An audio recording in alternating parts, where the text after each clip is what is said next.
Hello dear students, welcome to Srijan ka संकल्प। मैं पारुल, आप पढ़ रहे हैं ईवीएस। आज हमारा नया चैप्टर स्टार्ट होगा 8 और इस चैप्टर में हमको पढ़ना है पशु पक्षियों का आवास। ठीक है, इससे पहले आपने पशु पक्षियों का भोजन के बारे में पढ़ा था, उनके सहायक अंगों के बारे में पढ़ा था, है ना। अब आपको पशु पक्षियों के आवास के बारे में पढ़ना है। तो आप लोग अपनी बुक लेकर के बैठिएगा, अपना ये 8 चैप्टर निकाल करके, ठीक है।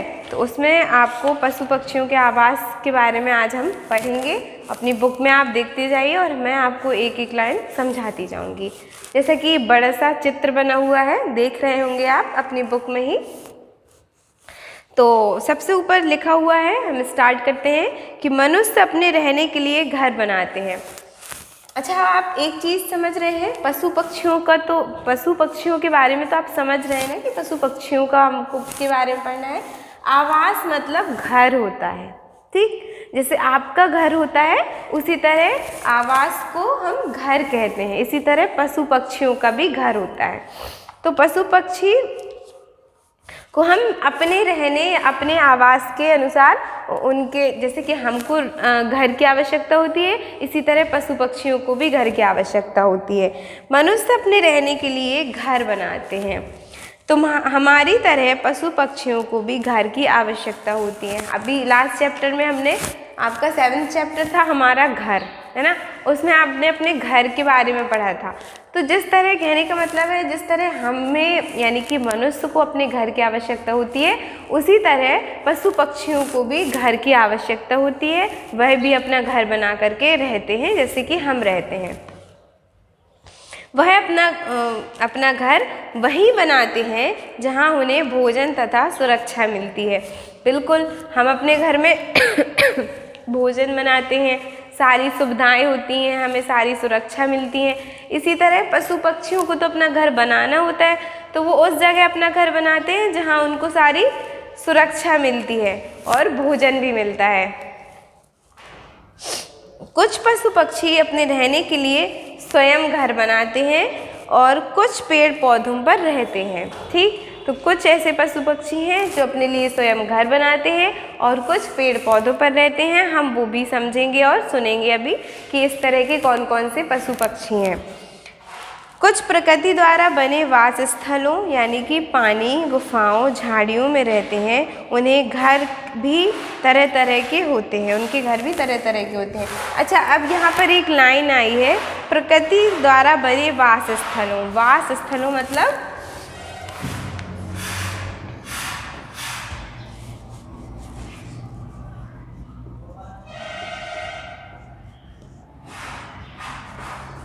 प्रकृति द्वारा बने वास स्थल। कहने का मतलब, स्थल मतलब जगह और आवास और वास मतलब आवास घर, इसी तरह वास भी घर मतलब स्थल, एक रहने की कोई एक जगह। प्रकृति द्वारा बने वास स्थल। अब यहाँ आपको ये पता चल रहा है कि प्रकृति यानी कि नेचर के द्वारा ऐसा क्या क्या है जो वास स्थल के रूप में जाना जाता है। मतलब कुछ स्थल यानी कि जगह, वास मीन्स रहने का स्थान, ठीक। क्या क्या हो सकते हैं? देखो, गुफाएं, आप सब ने ये सुनी है और ये सबको पता है कि गुफाओं को कोई बनाता नहीं है। गुफाएं पहले से बनी हुई, सबको मतलब पहाड़ों के बीच में ये कई सदियों पहले बनी हुई मिलती हैं। झाड़ियाँ, कहने का मतलब पानी, ठीक है। अब कुछ इस प्रकार के पशु पक्षी होती हैं जो गुफाओं में रहते हैं, कुछ झाड़ियों के बीच में रहते हैं या वहाँ अपना घर बना लेते हैं, और कुछ पानी में रहते हैं, है ना। पानी में भी बहुत सारे पशु पक्षी रहते हैं। तो इससे आपको यहाँ पर ये समझ में आ रहा है अगर आपका क्वेश्चन कहीं ये बनता है कि कौन से ऐसे वास स्थल हैं जो कि प्रकृति द्वारा बनाए गए हैं या प्रकृति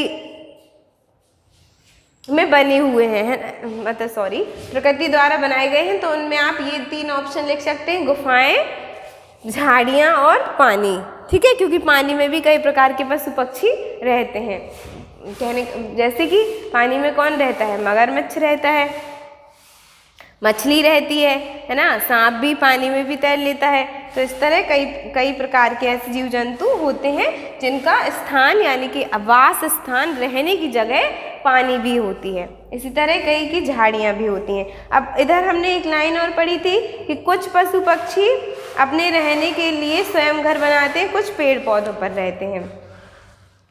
तो सब पशु पक्षियों का रहने का तरीका अलग अलग होता है। कुछ पेड़ पौधों पर रहते हैं, या कुछ पेड़ पौधों पर भी आपने देखा होगा चिड़ियाँ घोंसला बना लेती हैं कई तरह का। तो कहने का मतलब ये है कि कुछ अपना बना लेते हैं घर, और कुछ पेड़ पौधे पर ही अपनी ज़िंदगी गुजार देते हैं। नेक्स्ट पेज पर हम पलटते हैं और देखते हैं क्या लिखा है कि चित्र को ध्यानपूर्वक देखो। अच्छा, अब आपकी बुक में ना चित्र दिया हुआ है फर्स्ट पेज पर, ठीक है। तो चित्र को आप एकदम ध्यान से देखिएगा।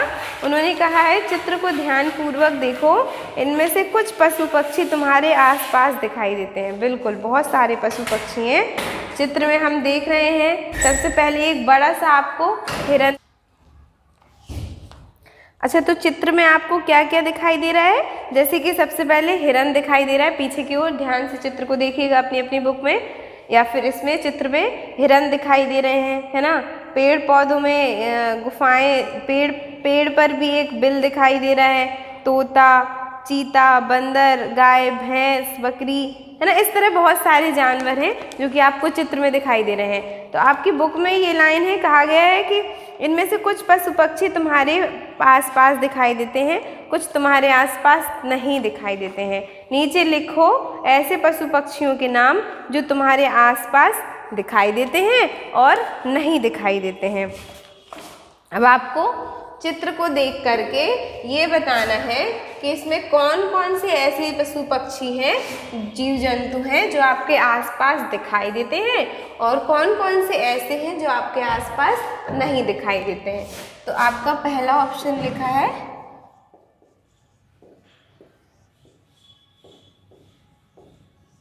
दिखाई देते हैं,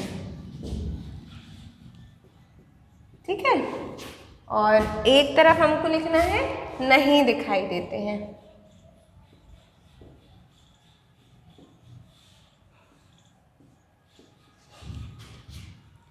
नहीं दिखाई देते हैं।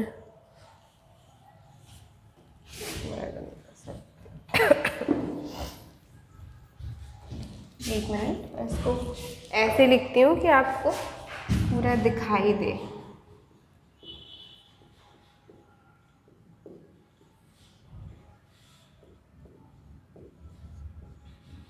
ये हमने लिखा दिखाई देते हैं और नहीं दिखाई देते हैं। तो अब आपको ये चित्र में देख लेना है, तो आपको एकदम क्लियरली समझ में आ जाएगा कि कौन कौन से ऐसे चित्र हैं। अच्छा, अब ये देखिए, आप नीचे कुछ इस तरह से डॉट डॉट कर करके कुछ लाइन दी हुई है जिसमें आपको फिल करना है। तो आप चाहें तो अपनी बुक में पेंसिल से फिल कर सकते हैं, और अगर आप नहीं चाहते हैं तो फिर आप अपनी नोटबुक में भी इस तरह से कॉलम बना करके फिल कर सकते हैं, ठीक है। फर्स्टली दिखाई देते हैं। अब हम चित्र देखते हैं, जो जानवर ऐसे होंगे जिनको हम देख लेते हैं, जैसे कि गाय, भैंस, ये सबके घर के आसपास दिखाई दे जाती हैं। तो हम एक ऑप्शन लिख सकते हैं गाय, ठीक है। दूसरा ऑप्शन लिख सकते हैं भैंस, ठीक। तीसरा आप लिख सकते हैं बकरी। चौथा आप लिख सकते हैं तोता, वो भी हमको इसमें चित्र में दिखाई दे रहा है।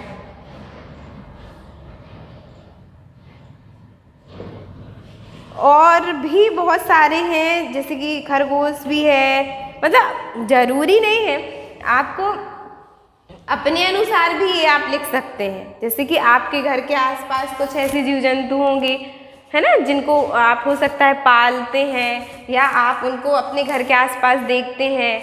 मुर्गा, है ना, आसपास अगर पालते हैं तो मुर्गी भी आपको दिख जाएगी, वो भी इसी में आ सकती है, इसी वाले ऑप्शन में दिखाई देने वाली है। तो ज़रूरी नहीं है कि आप यही लिखें, आपको जो दिखता है या आपको जो अपने मन में ख्याल आता है कि हमने इनको देखा है या ये हमारे घर के आसपास रहते हैं, आप वो भी इस ऑप्शन में फिल कर सकते हैं। नेक्स्ट है नहीं दिखाई देते हैं। ठीक, तो नहीं दिखाई देते हैं, जैसे कि सबसे पहला ऑप्शन आ जाएगा शेर। ये तो भाई नहीं दिखाई देगा दूर दूर तक, क्योंकि इनके खुद के रहने का भी एक वास स्थान है ना, इनका खुद का आवास है, इनके लिए भी जंगल में रहते हैं, तो ऐसे आसपास आपके घर के एरिया में नहीं दिखाई देंगे। दूसरा हो जाएगा चीता, है ना, शेर, चीता, ये आपके आसपास नहीं दिखाई देंगे। हिरन, ये भी जंगल में ही रहते हैं, है ना। और जैसे कि सांप भी मतलब कहीं कहीं ऐसे भटकते हुए आ जाते हैं, लेकिन मोस्टली ये ऐसे आसानी से नहीं दिखाई देंगे, मिलेंगे आपको कहाँ, जंगल में ही या अपने वास स्थान में। ठीक है, तो इस तरह नहीं दिखाई देने वाले भी कुछ पशु पक्षी या जानवर हैं जिनको आप अपने अनुसार लिख सकते हैं, जो आपको नहीं दिखाई देते हो। ठीक, और जिनको नहीं अपना कुछ समझ में आ रहा है वो इसको नोट कर सकते हैं। ठीक है, अब हम आगे बढ़ते हैं।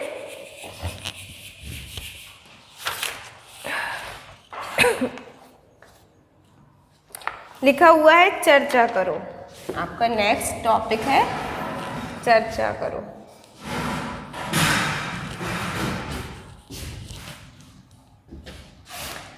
अब इस टॉपिक में सबसे पहले उन्होंने कुछ क्वेश्चंस रख दिए।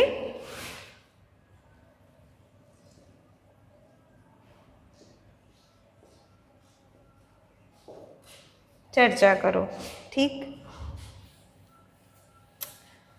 पहला पॉइंट जो है या पहला क्वेश्चन जो है, कह लीजिए, ये पशु पक्षी कहाँ रहते हैं। अब हमने पशु पक्षी के आवास के बारे में पढ़ा है, ठीक है, तो उन्होंने इसलिए ये क्वेश्चन रख दिया कि ये जो पशु पक्षी हैं वो कहाँ रहते हैं। ये एक बार आप सोच सकें कि पशु पक्षी जो, जैसे कि हमारे रहने का स्थान हमारा घर होता है, पशु पक्षियों के बारे में भी अभी आपने थोड़ा सा पढ़ा है कि कुछ पेड़ पौधे में रहते हैं, कुछ गुफाओं में रहते हैं, कुछ अपना स्थान कुछ अपना घर खुद ही बना लेते हैं, है ना।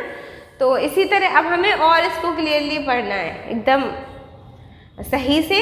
अब हम थोड़ी सा डिटेल में पढ़ेंगे इसको। तो पहले हम चर्चा करेंगे कि ये पशु पक्षी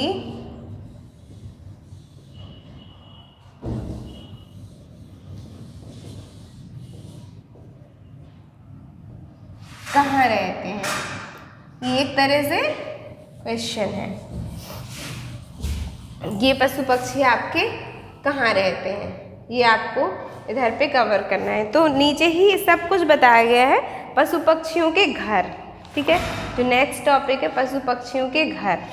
कुछ पशु पक्षी प्राकृतिक रूप से बने वास स्थलों, यानी कि हमने बताया ये आपको, स्थल मीन्स जगह और वास मीन्स रहने का, स्थल मीन्स स्थान या वास मीन्स रहने की जगह, आवास यानी कि इस तरह घर, इसी तरह स्थल यानी कि वास स्थान।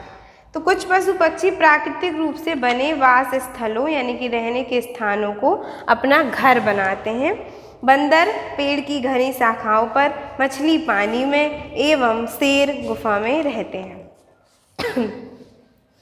प्राकृतिक चीज़ों को अभी हमने पढ़ा है कि कौन कौन सी प्राकृतिक चीज़ें हो सकती हैं, जैसे कि मैंने अभी आपको पहले पीछे ही लिखाया था कि गुफाएं, पानी, झाड़ियाँ, है ना, ये सब क्या है, प्राकृतिक चीज़ें हैं। तो इस आपके टॉपिक में यही बताया गया है कि कुछ पशु पक्षी प्राकृतिक रूप से बने वास स्थलों को अपना घर बना लेते हैं। और प्राकृतिक रूप से बने वास स्थल कौन कौन से हैं, जैसे अगर आप देखें तो बंदर को तो आपने कभी अलग से घर बनाते हुए नहीं देखा है ना, वो शाखाओं में ही सो जाता है, वहीं पेड़ पौधों को खाता रहता है, पत्तियों को खा लेता है, उनके फलों को खाता है, तो उसका वही घर हो जाता है। तो एक तरह से अगर हम कहें कि बंदर का वास स्थान या रहने का स्थान, आवास क्या होगा, तो घनी शाखाओं पर ही सो जाता है। अब इधर पे आपको ये नोट कर लेना है, अगर आपसे अलग से पूछा जाए, ऐसे क्वेश्चन बन सकता है कि बंदर कहाँ रहता है, तो बंदर के रहने का जो स्थान है पेड़ की घनी शाखाओं पर।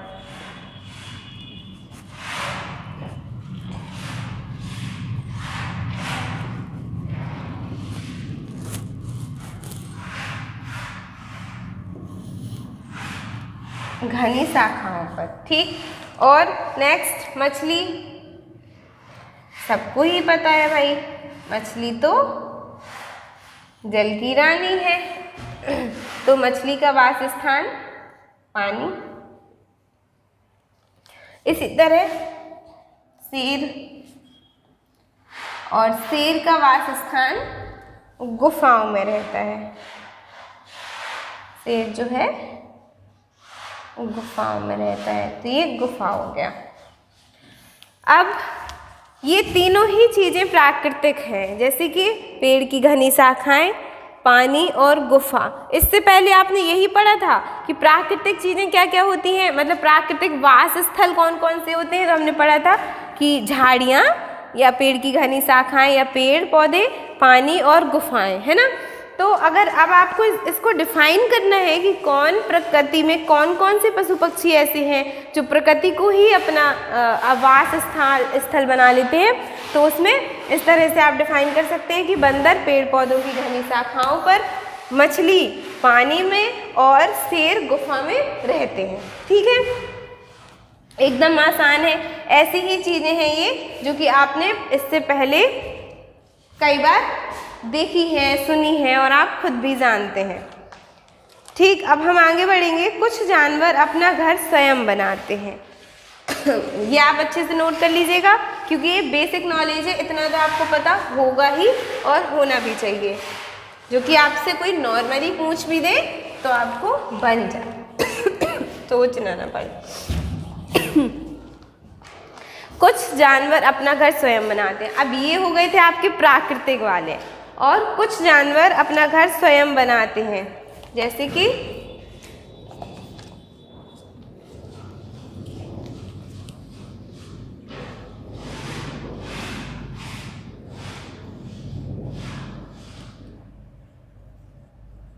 खरगोश और चूहा हुआ। चूहे को आप सभी जानते हैं कि चूहा जो है वो जमीन के अंदर अपना बिल बनाकर रहता है। तो बिल खुद से तो बन नहीं जाएगा जमीन में, कच्ची मिट्टी में, वो खुद से खोद खोद के बनाता है। तो चूहा जमीन के अंदर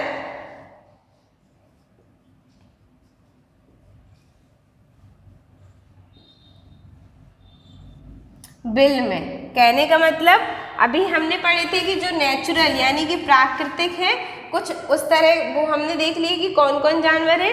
अब हम ऐसे जानवरों, पशु पक्षियों के बारे में जानेंगे और समझेंगे जो अपना घर स्वयं बनाते हैं, जैसे कि खरगोश और चूहा जो होते हैं वो जमीन के अंदर बिल बना करके रहते हैं। ठीक, मधुमक्खियाँ,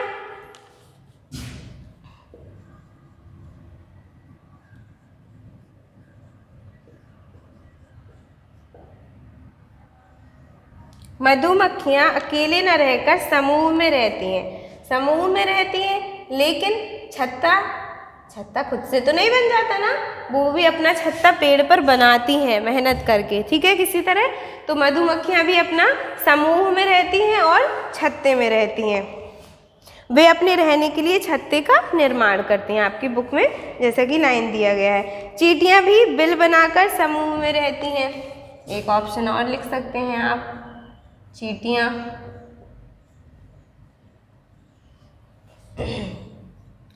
बिल बनाकर। वैसे तो आपने चींटियों को चलता फिरता काफ़ी देखा होगा, लेकिन हमेशा समूह में देखा होगा। अगर एक चींटी होगी तो आसपास और भी कई सारी चींटियाँ होंगी। इसी तरह चींटियाँ भी अब रहती तो होंगी कहीं ना कहीं, तो वो भी बिल बना करके रहती हैं। देखा होगा कहीं कहीं छोटा सा छेद दिख जाता है कहीं भी, तो उसमें से निकलती हुई चली आ रही है, निकलती हुई चली आ रही है, तो वो उनका घर होता है।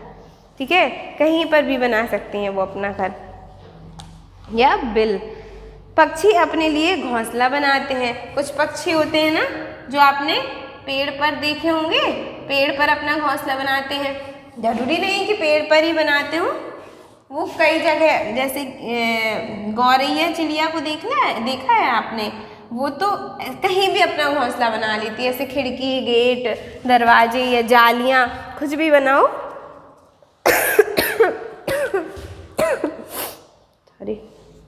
वो वहाँ अपना घोंसला बना लेती हैं। तो अभी हमने पढ़े थे कि प्राकृतिक वास स्थल कौन कौन से होते हैं और पशु पक्षियों द्वारा बने वास स्थल कौन कौन से होते हैं, प्राकृतिक और आपने दोनों तरह के पढ़े। ठीक है, समझ में आ गए होंगे, एकदम आसान है। तो अब हम सोच रहे थे कि पशु पक्षी कहाँ रहते हैं, पशु कहाँ रहते हैं, तो ये आपने समझ लिया, पशु और पक्षी दोनों की बातें हो रही हैं इधर। ठीक है, ये आप देख लीजिएगा, आपकी बुक में भी लिखा हुआ है, मिस्टेक है। तो अभी हमने इतना समझा, ठीक, कि ये पशु पक्षी कहाँ रहते हैं। तो दो तरह के स्थान हैं पशु पक्षियों के रहने के, प्राकृतिक और स्वयं बनाए हुए। कुछ अपने बनाते हैं रहने की जगह और कुछ प्राकृतिक में ही रहना शुरू कर देते हैं, उसी को अपना घर बना लेते हैं।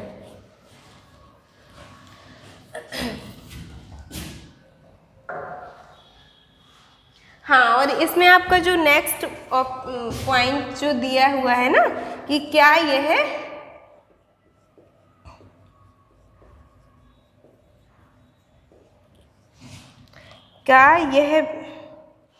यह भी मनुष्यों की तरह अपने लिए घर बनाते हैं।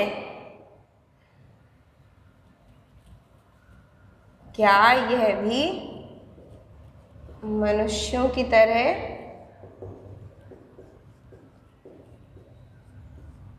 अच्छा, तो ये बात आपको एकदम क्लियर होनी चाहिए। ये एक तरह से क्वेश्चन है,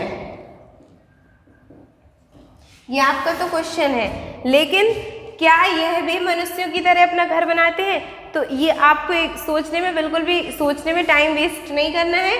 आपने अभी अभी जस्ट पढ़ा हुआ है कि हाँ बनाते हैं, क्योंकि कुछ प्राकृतिक जो होते हैं उनको तो बना मिल जाता है या वो वहीं रहने लगते हैं, वो स्वयं अपना घर मान लेते, लेकिन कुछ बनाते हैं, जैसे कि बिल, घोंसला और मधुमक्खियों का छाता, चींटियों का बिल, खरगोश का बिल, चूहा का बिल, है ना, और पक्षियों के घोंसले, तो ये तो बनाते हैं ना। तो ये है, क्या यह भी मनुष्यों की तरह अपना घर बनाते हैं? तो बिल्कुल हाँ, बनाते हैं। ठीक है, यह भी अपना घर बनाते हैं, एकदम सही है ये। और अगर पूछे कैसे, तो अभी आपने एकदम अच्छे से इसको पढ़ लिया है। अब एक पैराग्राफ दिया हुआ है, वो बॉक्स में लिखा है कि सांप भी बिल में रहते हैं, लेकिन वह अपने घर के लिए स्वयं बिल नहीं बनाते। अब ये आपको पैराग्राफ में ये लाइन लिखी हुई है, तो इट्स मीन कि ये कुछ इम्पॉर्टेंट है या कुछ ये अलग हट के बात है।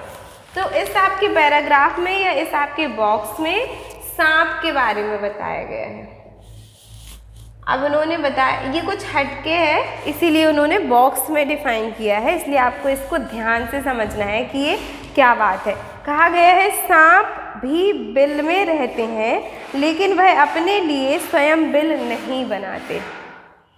सांप जो है वो बिल में रहते हैं, लेकिन वह अपने लिए स्वयं बिल नहीं बनाते। अब अभी आपने दो तरह का पढ़ा था कि कुछ जो है वो प्राकृतिक वास स्थलों में रहते हैं और कुछ अपने लिए घर या बिल बनाते हैं। ठीक है ना। अब ये सांप जो आया ये एकदम अलग हट के आ गया, मतलब कि ये रहता तो बिल में है, जैसे कि चूहा अपने लिए बिल बनाता है, खरगोश बनाता है, अभी हमने पढ़ा था चींटियाँ भी बनाती हैं। सांप भी रहता तो है लेकिन बनाता नहीं है। क्या करता है, वे चूहों या खरगोश के बिल में घुस जाते हैं और उसी में रहने लगते हैं। तो ये एक अलग बात हो गई। आपको ध्यान रखना है कि सांप के बारे में जो हमने पढ़ा, सांप जो है वो रहता तो बिल में है लेकिन स्वयं अपने लिए नहीं बनाता, दूसरों के बिल में रहने लगता है। इसको आप कह सकते हैं कि वह दूसरों पर निर्भर करता है। ठीक है, अपना काम स्वयं नहीं करता है। तो ये सांप के बारे में कुछ खास बात थी, इसलिए बॉक्स में भी दी हुई है। ठीक है, कौन कहाँ रहता है अब हम नेक्स्ट वीडियो में नेक्स्ट टॉपिक कवर करेंगे। तब तक आपको भी इन सब के बारे में चर्चा करनी है, सोचना है, समझना है, अपने दोस्तों से बातें करिए, है ना, कि पशु पक्षी जीव जंतु कैसे रहते होंगे, हम कैसे रहते हैं, हम अपना घर, अपना वास स्थल बनाते हैं तो वो भी बनाते होंगे।